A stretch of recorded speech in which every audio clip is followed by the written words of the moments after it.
มาติดตามฟังกันต่อนะคะความคิดของลอร์ดพัตนัมค่ะอดีตผู้กำกับหนังชื่อดังนะคะซึ่งเป็นผู้ได้รับรางวัลออสการ์เคยเดินทางเข้ามาเมืองไทยอย่างต่อเนื่องนะคะและใช้เมืองไทยเป็นสถานที่ถ่ายทำภาพยนตร์ดังนะคะ The Killing Fields หรือว่าทุ่งสังหารลอร์ดเดวิดพัตนัมบอกกับดิฉันนะคะว่าในช่วง 40 ปีที่ผ่านมาเดินทางเข้ามาประเทศไทยไม่ต่ำกว่า 20 ครั้งได้เห็นความเปลี่ยนแปลงการพัฒนาโดยเฉพาะทางด้านเศรษฐกิจที่เกิดขึ้นในประเทศไทยนะคะดิฉันเลยถามว่าช่วงนี้ประเทศไทยกำลังก้าวเข้าสู่ความเป็นประชาคมอาเซียนคนไทยจำนวนหนึ่งอาจจะยังกังวลว่าอัตลักษณ์ความเป็นไทยอาจจะกำลังถูกกลืนเข้าไปสู่กับกระแสการพัฒนาสู่ความทันสมัยสู่กระแสโลกาภิวัตน์แล้วการให้การศึกษาแบบยุคใหม่อย่างที่ลอร์ดพัตนัมกำลังพยายามบุกเบิกจะช่วยรักษาอัตลักษณ์ของคนไทยไว้ได้อย่างไรลอร์ดพัตนัมมีความคิดที่อาจจะช่วยติดอาวุธทางความคิดได้ค่ะ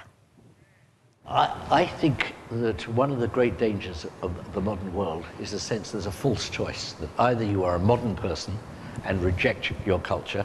or you are someone who clings passionately to your culture and rejects modernity. The world isn't going to be like that. The truth is that confident nations, I keep using that word, it's interesting, it's a very important word. Confident nations will be able to embrace the future and be very, very sure about their values and their traditions and the things that were important and that made that nation great. I certainly feel this is true in the UK. I think it'd be particularly true in a country like Thailand because you've got a monarchy, you have an inbuilt sense of respect in your DNA. I don't see that being got rid of at all. So I think the idea of a strong modern nation will be one which is culturally confident and keeps its values in place whilst at the same time embracing the opportunities that the 21st century offers as larger groups of nations. What's the factor that can give a nation more confidence amidst the very competitive situation in the world? I think leadership. Countries need to be well led. They have to believe in their leadership. I think the quality of democracy is very, very important. It's not just the fact we're quite complacent about democracy. Democracy is quite a fragile thing. So I think the depth and quality of the democracy that you have, a belief in the future, and the fact that you have leaders who seem to understand, have a grasp of the future, not just dealing with next week's news or tomorrow's news. I think those are important. And I think that one of the reasons I'm so obsessed with the teaching force, confidence breeds confidence. If a teacher is confident, their students will become confident. So you've got to make sure that you're teaching, your teachers, nation's teachers, are confident people. You are very well acquainted with Southeast Asia. Your film Killing Fields in 1984 is a very good example. How have you seen changes in this region so far?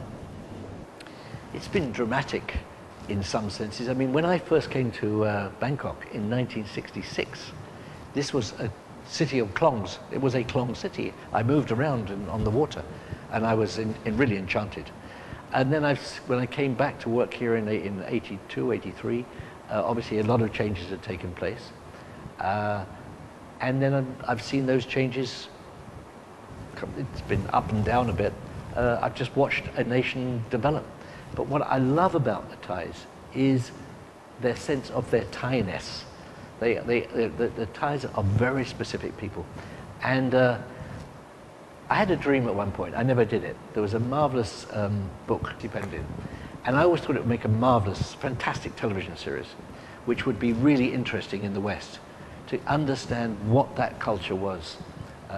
how it worked, what the levels of respect were, how people live their daily lives, their ordinary lives. And I still have a dream that maybe that Thailand can develop simultaneously as a very important 21st century nation,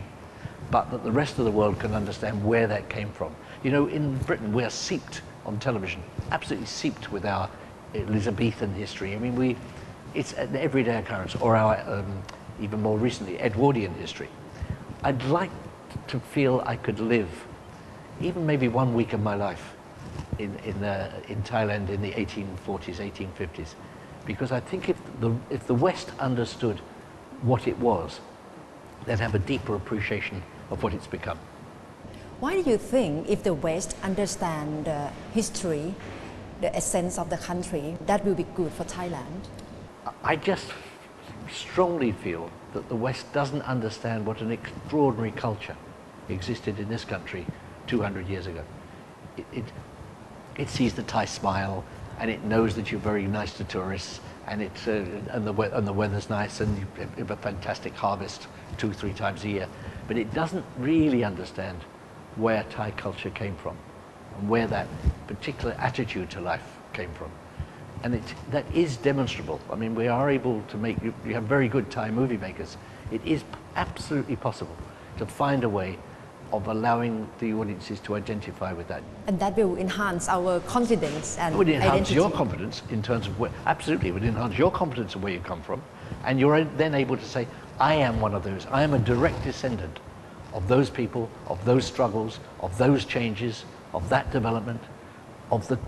what King Chulalongkorn went through. It wasn't just Anna and the King of Siam, it was more complicated than that. No, I think you've still not presented yourself, in my terms, you've still not presented yourself as well as you can to the West in terms of the deep, deep culture that exists in this country. ยังทำงานอย่างสดชื่นนะคะในวัย 72 ปีของหลอร์ดพัตนัมค่ะช่วงท้ายดิฉันถามว่าจะหวนคืนสู่วงการสร้างภาพยนตร์หรือไม่หลอร์ดพัตนัมบอกว่าไม่เอาแล้วนะคะเพราะว่าตอนนี้หลงไหลในความเป็นนักการศึกษาดิฉันเลยถามต่อว่าแล้วมองเห็นอนาคตของตนเองอย่างไรหลอร์ดพัตนัมก็ตอบมาแบบน่ารักนะคะบอกว่าขอให้เป็นผู้สูงอายุที่มีคุณภาพค่ะ